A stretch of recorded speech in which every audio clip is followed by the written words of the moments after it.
Smoke pours out of this building as the Sacramento Fire Department carries out a practice drill. The Air Force wants the fire department to take over this facility and nearby land, but the city has concerns. I only want what it is that we need for our training of our firefighters.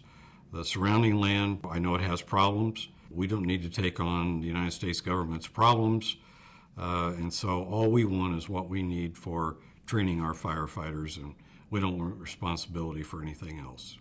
The problem is the radioactive soil underneath these tarps.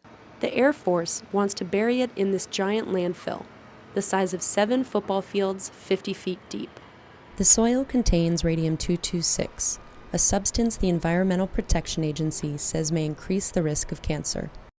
The toxic waste comes from radioactive paint used during World War II to make aircraft dials glow in the dark.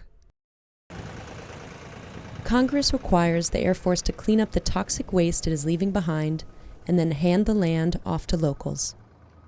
But the California Department of Public Health says that's not legal. So the department's position on the McClellan consolidation unit is that the Air Force will not be able to transfer that site to a private or a local entity due to our state laws. Originally, the Air Force shipped some of the contaminated soil out of state, to Idaho and Colorado, but they are determined to bury the rest right here.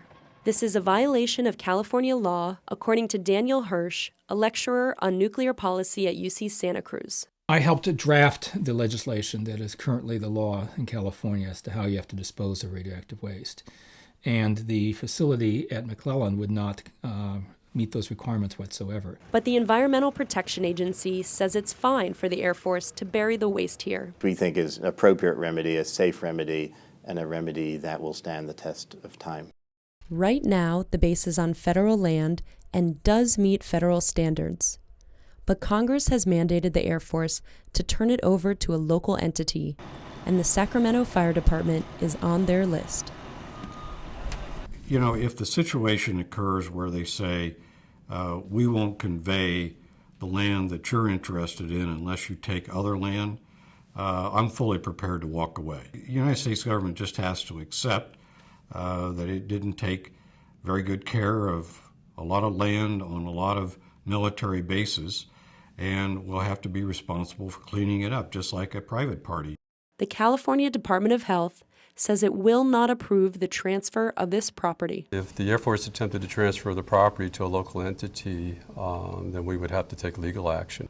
Even if the Air Force somehow manages to transfer ownership of the property, the EPA says the Air Force is still responsible for the contaminated soil. The Air Force will forever have the mandate from us to make sure that it is maintained. Whoever owns it, the Air Force will not be able to transfer their maintenance and oversight obligation. The Air Force refused to comment on camera, but said on the phone that they will continue to try to transfer the land. Whether the landfill stays under federal control or is passed into local hands, Daniel Hirsch has larger concerns. If it's not safe on state property, it's not safe on federal property. The radium doesn't know whether the title is held in the hands of the Air Force or of the Sacramento Fire Department. It's just radium. No matter who is in charge of this property, the radioactive waste landfill will be the first of its kind in California. And that could set a precedent for what happens on old military bases across the state.